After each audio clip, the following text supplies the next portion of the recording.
it's Christina with Tina and Jay, and welcome to our kitchen.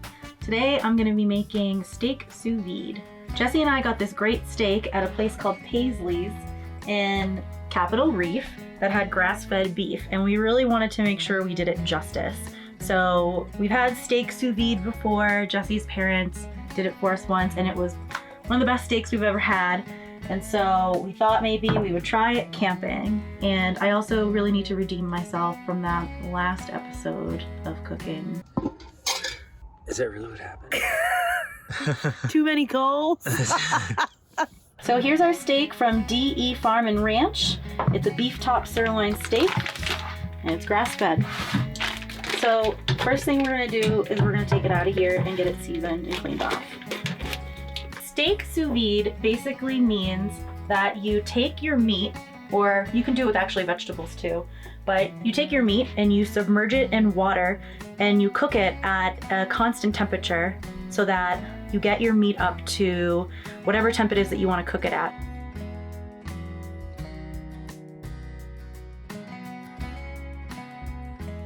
So typically with sous vides, you have a really fancy machine that keeps things at a constant temperature.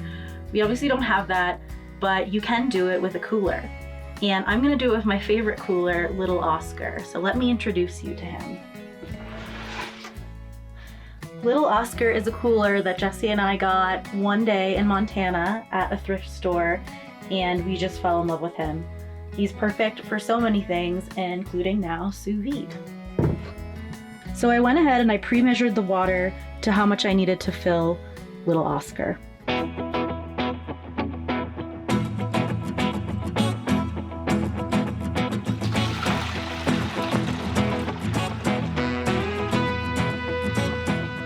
So this water, I heated up to about 140 degrees.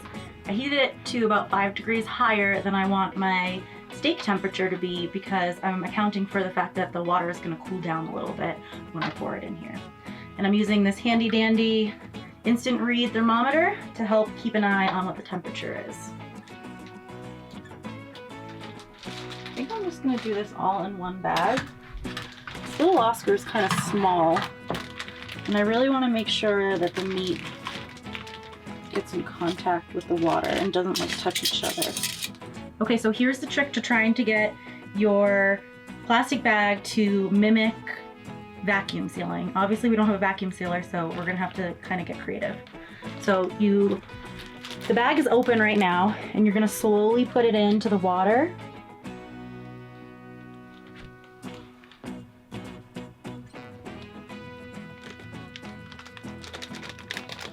And then as it goes over, you can get all the water out, then you're gonna seal it, right until it gets to the top.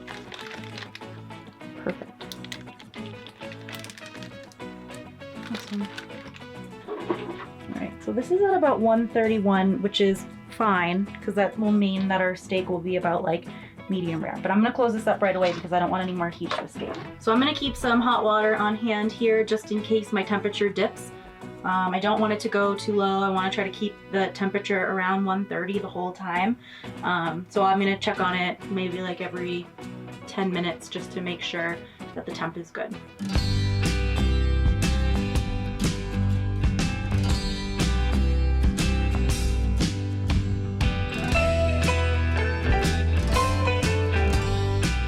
So in addition to steak today, we're also going to make some mashed potatoes.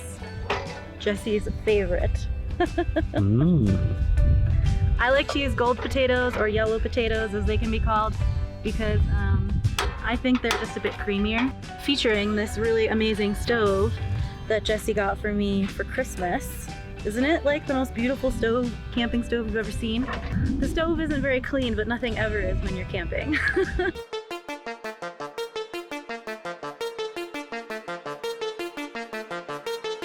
So I'm just gonna let these potatoes do their thing out here and boil, and then we'll come back and mash them when they're done. A really important part of every recipe is always having wine.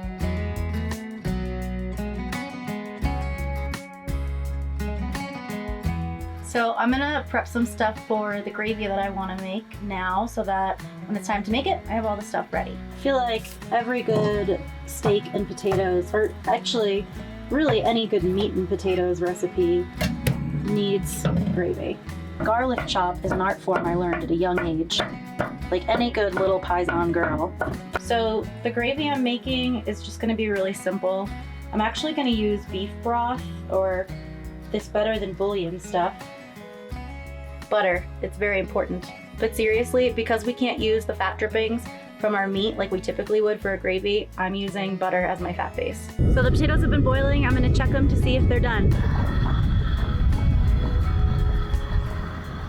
They're still a little hard, so I'm gonna let them go a little longer. They're still a little hard. So since this is not one of those fancy bougie sous vides, it's just our redneck version, it does lose some of its heat slowly. So I've been checking on it and adding a little bit of boiling water to keep it up to temp. So I need some beef broth, so I'm gonna add this bouillon to water to make beef broth. It's very technical. I don't measure ever, so I don't know, I think it says like a teaspoon per 8 ounces, so I don't know, that like looks like a teaspoon to me, it's fine. Chunky.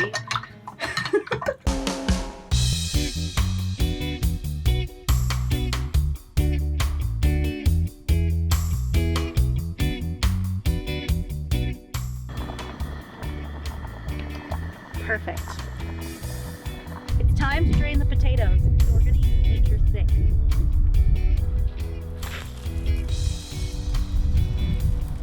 To make mashed potatoes, I make them really simple. I use milk, butter, and salt, and pepper. And I don't have a potato masher on the road, so I just use this, and it works fine.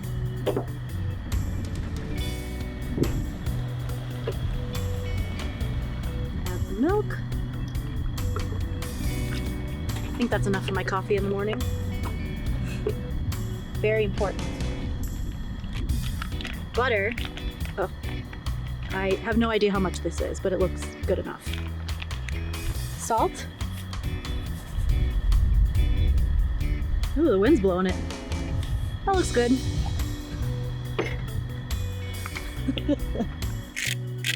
Yeah.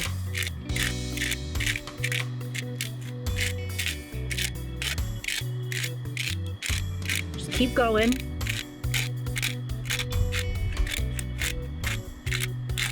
Don't stop, even if your arm hurts. Okay, that looks good. Very fancy garlic powder. I actually don't like to put real garlic in my potatoes because I don't like the way it makes my breath taste after. So I use garlic powder. And then you take your whisk and you just kind of like gently mash it. It's one of those things where it's like, this is what we had. Don't have room for a potato masher in the camper. You figure it out. Potato, potato.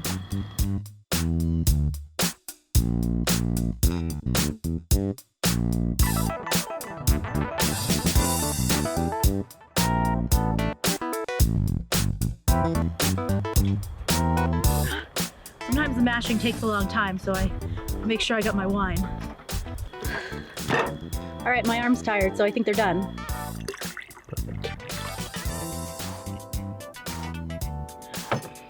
Now that the taters are done, let's go inside and take a look at the sous vide. It's time. All right, let's see how this looks. I'm so nervous. It's hot. Damn it. That actually looks disgusting, but it's gonna be good. So they say that now you need to pat it dry before you put it on the grill. So that's what I'm gonna do. Oh my god, it's about to fall apart.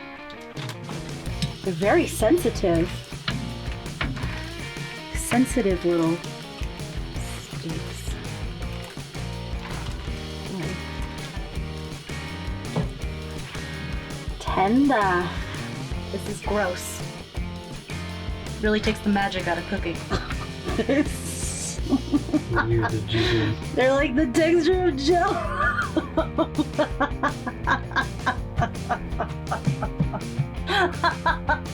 So we're gonna finish it on this bad boy.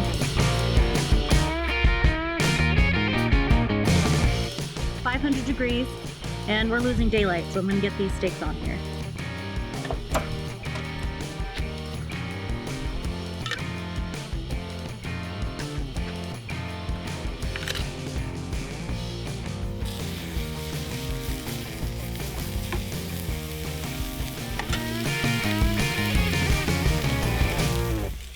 They say for sous vide steaks that you should flip them every 15 to 30 seconds so that you just get a sear on them. You don't want to cook them on the grill because they're already cooked from the water.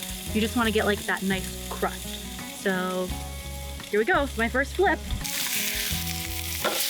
Oh yeah, baby. You really gotta like slap them down. That's how you get the good grill marks. Also, make sure you drink your wine every 15 seconds. All right, we're gonna flip them again. Here we go. I think I want them. Yeah, we're gonna get that cross action. Yeah? Yeah.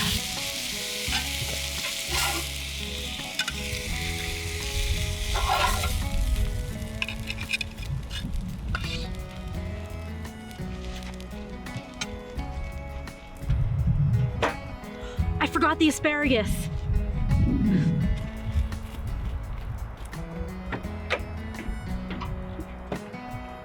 I actually learned a really interesting fact from my friends this week. I think it's actually true, but you never know. Apparently, asparagus helps prevent hangovers because they have some sort of like, I don't know, like chemical in them or something that helps you not feel hungover. So I didn't know that, but that's great. All right, so with asparagus, you just kind of like take it and you just like put it on the grill.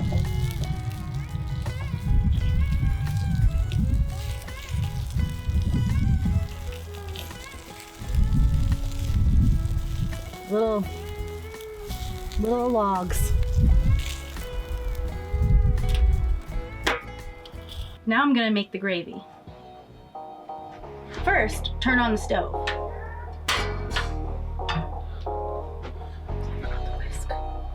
First thing I'm gonna do is add in the butter and the garlic.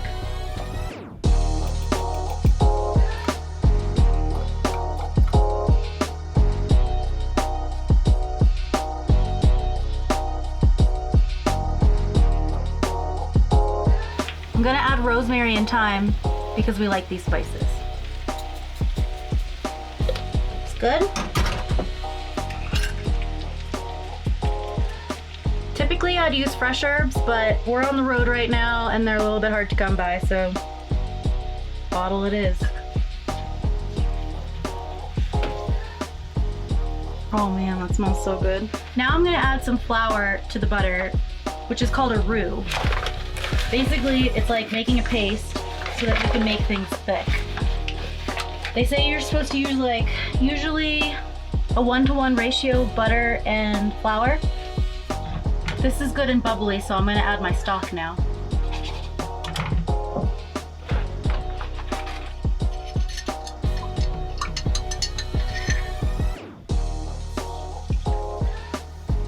I'm using about a cup of beef broth. I'm gonna add a little salt for flavor.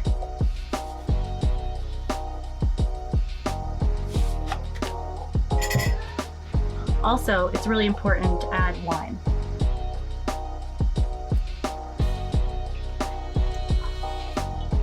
I'm gonna let this come to a boil and go get that asparagus that I forgot about again. I think the asparagus is done. Looks great.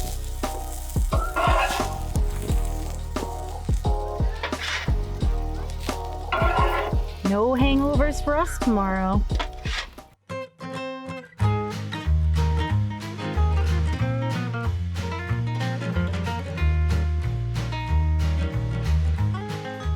Ambiance is important with dinner, so I always have a candle lit. You know me.